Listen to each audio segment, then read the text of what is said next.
म्हणजे arts science commerce सहित सगळ्यांना शेवटच्या वर्षाला का होईना कुठे ना कुठेतरी प्रॅक्टिकल ट्रेनिंगला जावंच लागेल, त्याशिवाय त्याला डिग्री मिळणार नाही.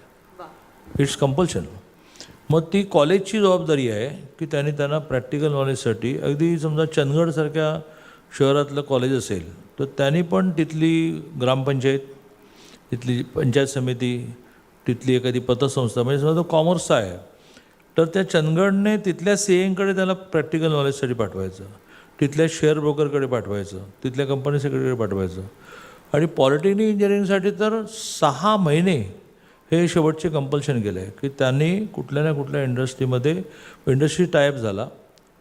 काल परवाकडे GR काढला आम्ही की ज्यातून इंडस्ट्रीला अशा प्रकारे आपल्या क्षमतेप्रमाणे 100-200 जण घेणं कंपल्शन केलं.